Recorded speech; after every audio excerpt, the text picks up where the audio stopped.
well, I guess we'll see what happens there. But we're going to talk about two more teams and a couple other picks here, so maybe that will help if we need a tiebreaker. All right, so to end the podcast here, we are going to talk a little Michigan and Michigan State football. Brett is a huge Michigan fan, so this is right up his alley. He kind of likes Michigan. He just likes them just a little bit. So this is how we'll end the podcast here. First, let's get the ugly out of the way. Michigan State, unfortunately, laid a stinker on the road at Ohio State. I am a huge Michigan State fan. Gave me PTSD from my coaching performance at DeWitt earlier this year. I took all the blame for that, man. I got my ass out coached. We were down 50-8 at halftime, and watching Michigan State down 49-0 at halftime, that was all I was thinking about. So I was like, God, this hurts. You're still walking. You're not waddling. Oh God.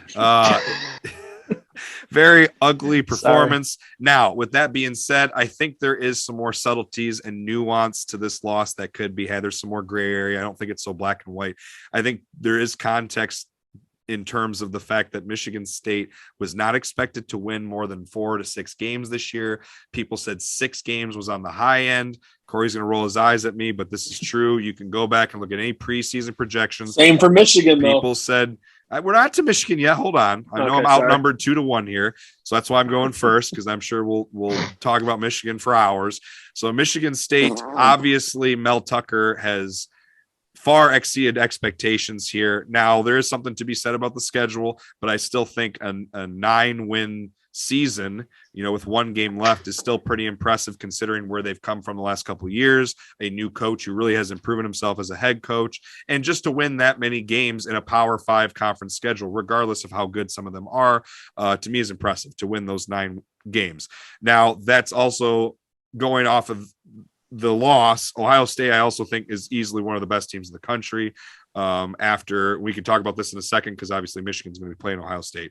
I don't think anyone's better than Ohio State other than maybe Georgia. Georgia is by far the favorite to win the national championship, but Ohio State is unbelievable. I think they just keep getting better. They had the loss at home to Oregon early on, and I think they've just have gotten better and better and better. They exploited Michigan State pretty handily. Obviously, in the passing game, Michigan State has not even hyperbole, like literally the worst passing defense in the country in all of FBS football, and they took them to it. So give their coaching staff credit, but they also have some incredible athletes in Michigan State's defensive backfield. Couldn't keep up. I also got to criticize the coordinator, the defensive coordinator. Being a defense coordinator myself, I don't understand all of the cover, all the one high safety look. A lot of times they do disguise it with 2 high safeties, or they try to roll to it, but I don't know why they run so much cover 1 and cover 3 when obviously their defensive backs cannot handle it. I think there's something to be said about the pass with the no-fly zone, that they feel like they got to run a lot of man-to-man, which I understand. You got to run man-to-man to get some pressure up front, and their best asset defensively is their D-line and their linebackers from Michigan State. Their run defense is pretty solid, but they did not do a good job of creating pressure up front either on Saturday. I mean, I was going to say it was probably the worst all the time matchup in the world to throw. All the time in the world to throw. I mean, it was pretty miserable in terms of getting pressure. I still think Michigan State has a favorable matchup at home on Senior Day against Penn State. It's a game they could easily lose. Penn State's not a bad team. I think they're maybe slightly above average in the Big Ten this year. But I think it's a game they can win. If they were to go 10-2, go into a bowl game, holy crap, it'd be the best. I already saw an article about it. It'd be the best season. It'd be the first time a Michigan State coach won 10 or more games in his second year in school history in their 130 years of football. So be a pretty impressive feat if they were able to pull that off. So, and obviously a potential New Year's Six bowl on the line. They win, they got a New Year's Six bowl. So Brady Hoke did that at Michigan, and he was ass. He beat Virginia Tech to win 10 or 11 games that year, Brett. 11. Why don't we give him the 95 mil 10-year contract? I'm in the weeds waiting for that one. But my argument, picking, Kory? Who do you got? No, I'll address that because Kory wanted to talk about this on the pod, and we haven't talked about it yet.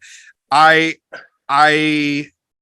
I think there's two It's to sides beat the it. market. That's the truth. No, well, I think there's again. I It think this is is, something yeah. that has some Yep. nuance and subtlety. We don't have to be so hyperbolic about it. I do think that the contract is pretty absurd. I think you're like, what? He's coached 3 years as a college football coach, as a head coach. You know, he's had many, many years as an assistant, but only 3 as a head coach, and you're offering him the second highest contract. I think it'll be the third. Actually, I think Saban's higher, and I think Franklin just signed one today. No. It's Dabo. It's Dabo and Orgeron were higher, but Orgeron's getting fired. So Orgeron's gone. Dabo's going to be higher by a few thousand. It's barely higher. Dan Mullen Franklin just signed one today. Franklin just got a 10-year. But Franklin's is not higher than Mel's though. Yeah. Franklin just got he'll be 10 $9 years, million a year, and Mel will be 9.5 a year. So what would you say Franklin's was? $9 million a year.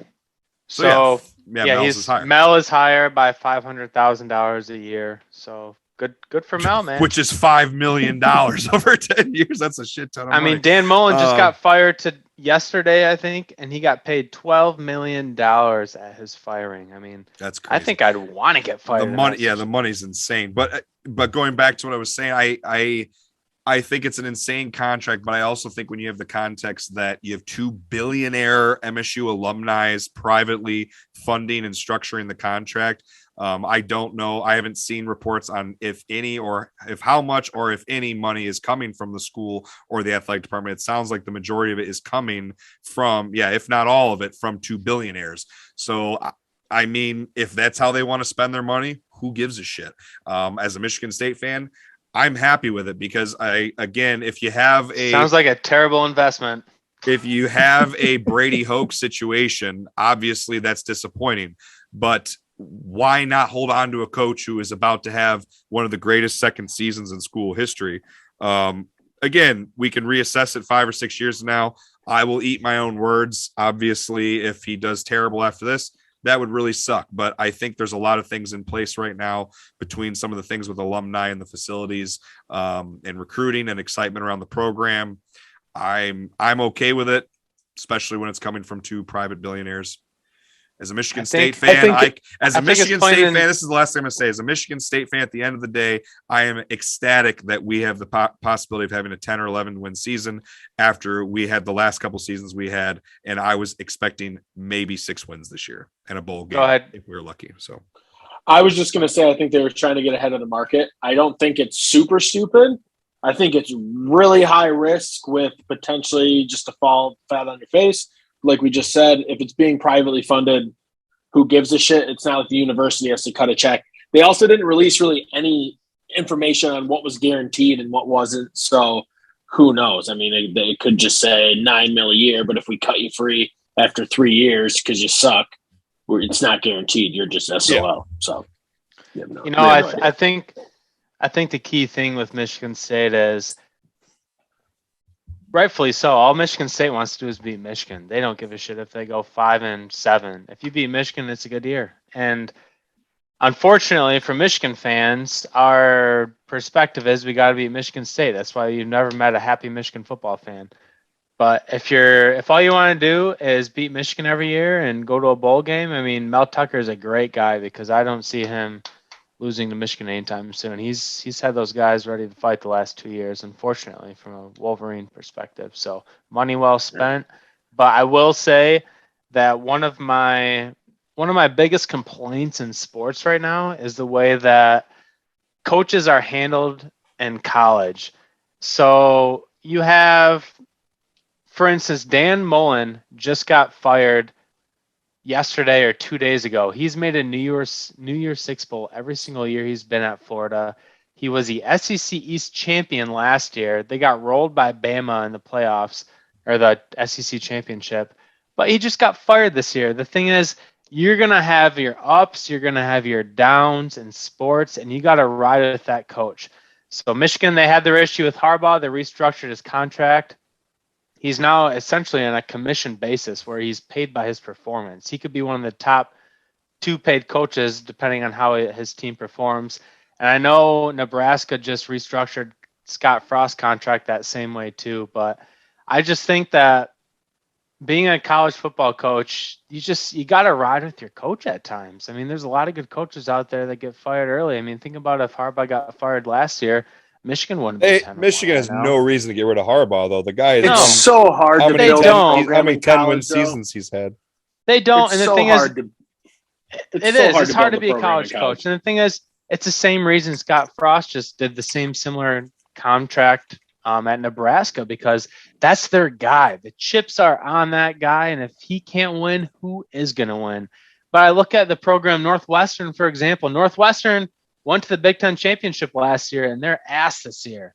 You're going to have your ups and downs in football. Yep. And the problem is when you get to the schools where all they care about is football, you have one bad year and they want you out because you suck. But you just got to ride out the roller coaster. That's why I think that, circling back, although the Mel Tucker $95 million 10-year contract sounds a little extreme, he's going to roller coaster. He's going to have some good years and some bad years. But the reason why he earned that is because he turned that program around and he's beat Michigan. And he'll probably continue to beat Michigan at least a few more times during that 10-year span. So it sounds extreme, but I like to see that institutions are investing in coaches for the long term, because you can't build a program in 1 year. Honestly, I don't even think you can build it in 4. I think it takes 5 years. It takes time. Minimum 5. I mean, Dabo was almost fired after his 4th year. You look at Dabo, how he started at Clemson. Let's look it up quick. It's bad. It wasn't good. I know. I think people forget. Good. I think people forget about that. Forget. It took him time to get that success.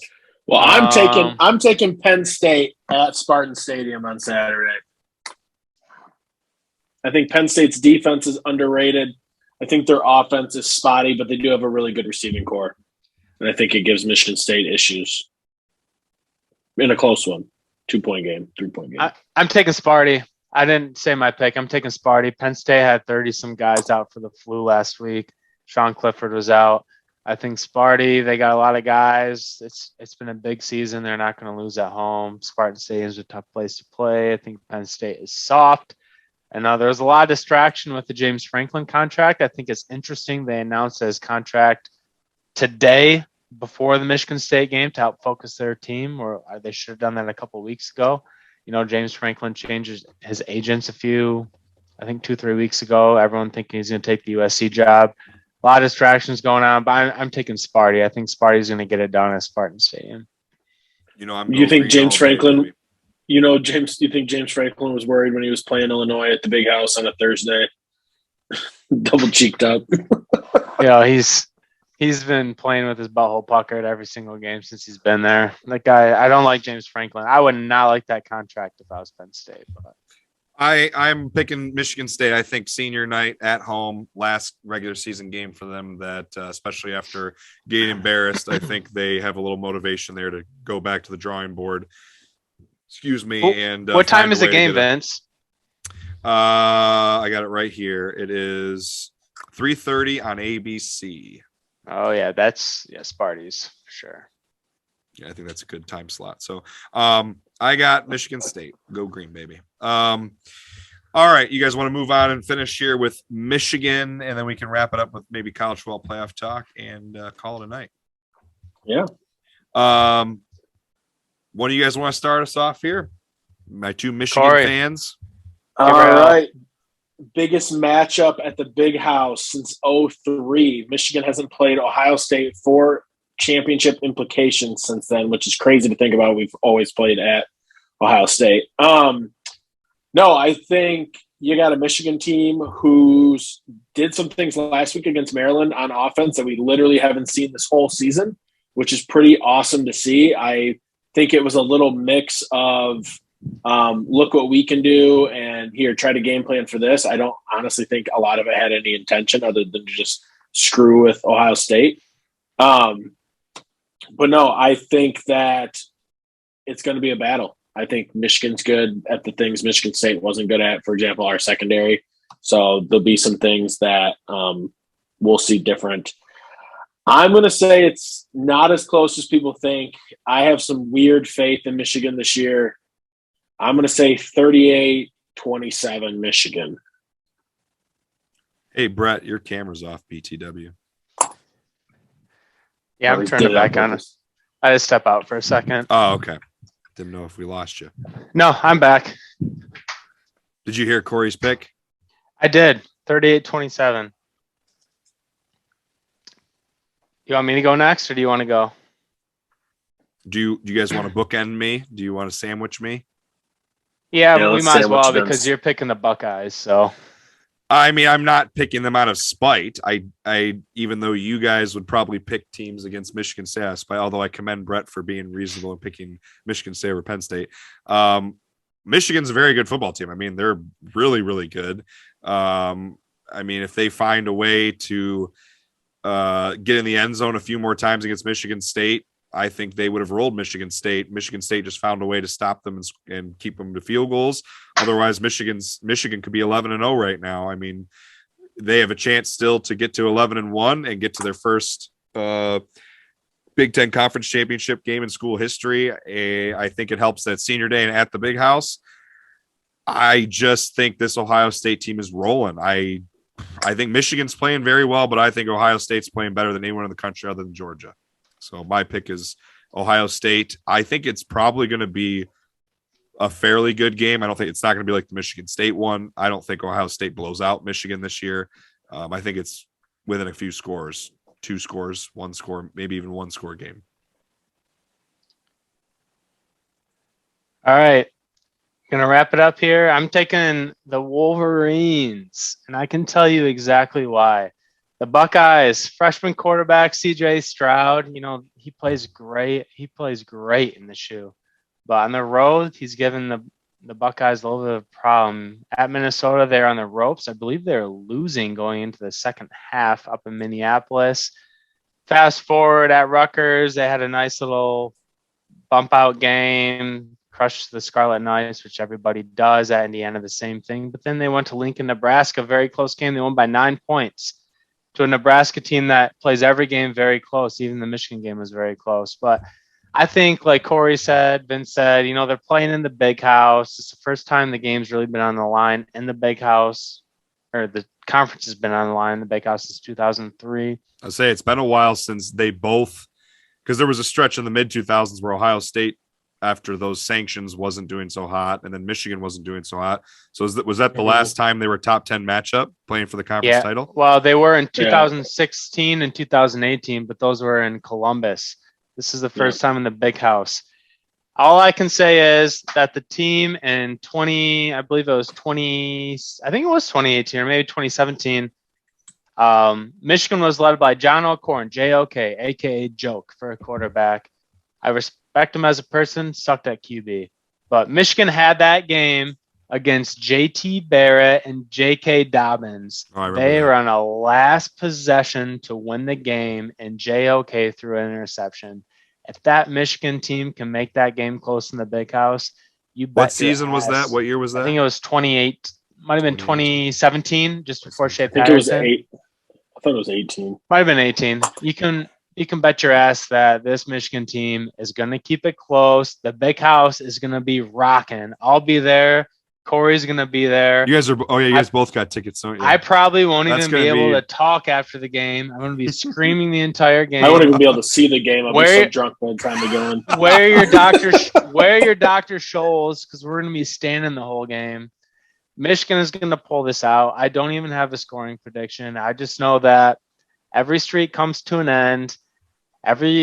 All the water finds its level, and it's Michigan. When was the last time Michigan beat Ohio State? 2011. We're not going to hit the double digits. That 2011 year was. Isn't that the only time they've beaten Ohio State since the 21st century, since 2000? No, they beat them in the early 2000s, but it was in between the Tressel and the Urban years when Luke Fickell, current Cincinnati coach, was leading the Buckeyes. I think it was like a 7-6 season or something, and now he's got Cincinnati undefeated. But Michigan, Brady Hoke, that 2011 team that Kory shouted out earlier, 11 wins, won the Sugar Bowl over Vitek. They beat the Buckeyes. That was the last team. I don't think that the Buckeye streak hits double digits. I think that Michigan wins this weekend.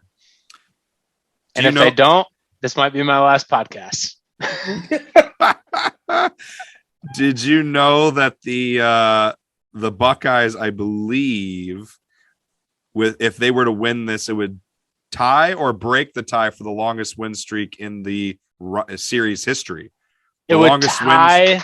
It would tie at 9. 9 was 1901. From 1901 Yeah, to like 1911 or 10. 9. It was 9. 9. But the last year they didn't play, and they would have ran us out of the gym last year. So it's we didn't play. But yes, good thing we didn't play. Michigan did move up to 5 in the college football playoffs. State. So yeah, we want to end on that. Talk about that to finish it up here. Just a real quick touch. Clearly, Georgia's number 1. They will be number 1. They're going to win it all. I feel like this year's Georgia team reminds me of Alabama teams in the past. Like, you just don't want to be the 4 seed that has to play them because you just know it's going to be absolutely terrible. I think Ohio State, very good, but they have played some games really close this year that they have no reason to play close. And I think playing against a team like Michigan this week, I think Jim Harbaugh knows how to control the ball well enough and control a whole football game that we'll be all right if we can get a lead up on them early too. That'll help. Alabama, number 3. I think they deserve to be number 3. They're Alabama. You keep them in until they either lose. Then we're going to agree to disagree on that. I think you keep them in until they prove that they're not good. They have 1 loss to Ole Miss, who's 9. So no, that was Texas A&M. Texas A&M. Texas A&M at Texas A&M, who's 15. So, and then Cincinnati, strength of schedule wise, pretty average. They did beat Notre Dame. I don't think Notre Dame's great. I don't think Notre Dame's great. So there's that. Yeah, I think I've talked to both of you guys about this. You guys probably both know my opinion. I absolutely hate the postseason in major Division I college football. Anyone who knows me and has talked football with me knows I hate it. I think it's ridiculous. I think it's Tell ridiculous. Me someone that likes it. I think it's ridiculous that bring back the BCS. No, it was better than what we got now. I don't understand why. We created in the night. I like I told you guys earlier in the 1970s, the NCAA split into technically 4 divisions if you count the FCS and football, and the FCS, Division II, and Division III all have had playoffs since the 1970s. The NAIA, which was created for small colleges in the United States, since the 1940s has had, or 50s, whatever, has had playoffs. High school in every state has playoffs. The NFL has a 12 team playoff, 14 team playoff. I always forget. Has playoffs. 12 with buys. Yeah, it's unbelievable that the second highest level of football is the only other level of football for over 100 years has never had a legit way to determine a national champion. Don't tell me 2 or 4 teams determines a national champion. It does not, because even the smallest league, the NFL, who has 32 teams, still puts over a third of their teams in a playoff. Okay. Division II and Division III have 28 and 32, right? And then you have Division I, 4 with 130 teams, 4. Now I get the argument that the dominant teams dominate. I get that. But I think with the NIL deals, and I think if you were to create a better playoff system, that it would distribute the talent, because if kids believe that if they're a high recruit, that they could be seen on a national level at one of their hometown schools or home state schools, because if they win there, they still get to go to the playoffs. They still get a national conversation for the national tournament. Okay. Just like basketball, you get 5- and 4-star recruits that go to small schools in basketball all the time because every team has a chance to go to the tournament. Now I get that that's a much bigger tournament. Obviously more teams make it, but imagine how much the talent would spread out if more teams had an opportunity to go to a playoff.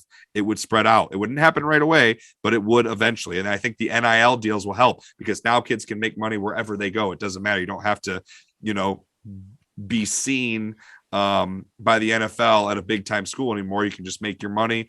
I don't know. I can't stand it. I hate it. I think it needs to be at least 12 teams. I think 12 teams is the minimum.